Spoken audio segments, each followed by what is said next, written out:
Article 8. Whether truth is immutable? Objection 1. It seems that truth is immutable. For Augustine says that truth and mind do not rank as equals, otherwise truth would be mutable, as the mind is. Objection 2. Further, what remains after every change is immutable, as primary matter is unbegotten and incorruptible, since it remains after all generation and corruption. But truth remains after all change, for after every change it is true to say that a thing is or is not. Therefore, truth is immutable. Objection 3. Further, if the truth of an enunciation changes, it changes mostly with the changing of the thing, but it does not thus change. For truth, according to Anselm, is a certain rightness, insofar as a thing answers to that which is in the divine mind concerning it. But this proposition that Socrates sits receives from the divine mind the signification that Socrates does sit, and it has the same signification even though he does not sit. Therefore, the truth of the proposition in no way changes. Objection 4. Further, where there is the same cause, there is the same effect. But the same thing is the cause of the truth of the three propositions.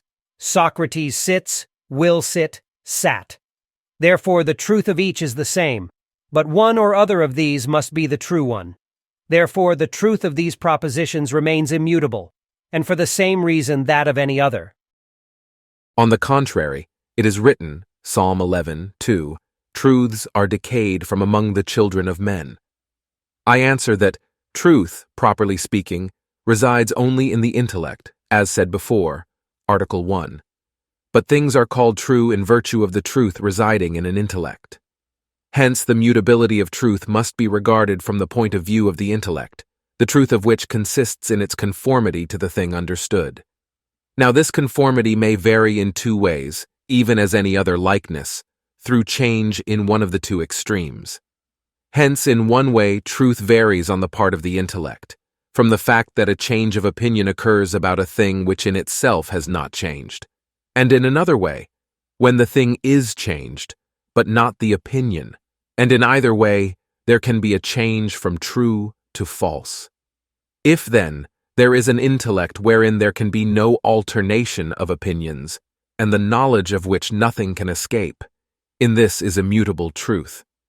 Now such is the divine intellect, as is clear from what has been said before. Question 14, Article 15. Hence, the truth of the divine intellect is immutable.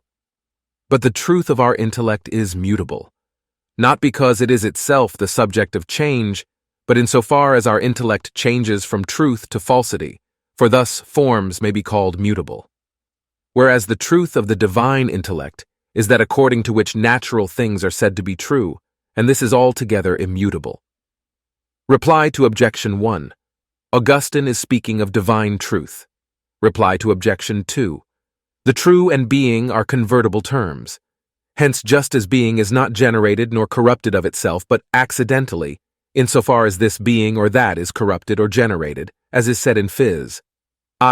So does truth change, not so as that no truth remains, but because that truth does not remain, which was before. Reply to Objection 3. A proposition not only has truth as other things are said to have it, insofar, that is, as they correspond to that which is the design of the divine intellect concerning them, but it's said to have truth in a special way, insofar as it indicates the truth of the intellect, which consists in the conformity of the intellect with a thing. When this disappears, the truth of an opinion changes, and consequently the truth of the proposition.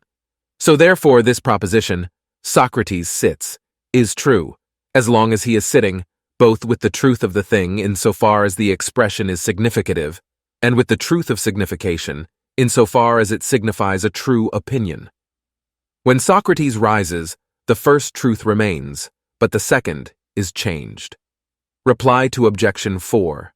The sitting of Socrates, which is the cause of the truth of the proposition, Socrates sits, has not the same meaning when Socrates sits, after he sits, and before he sits.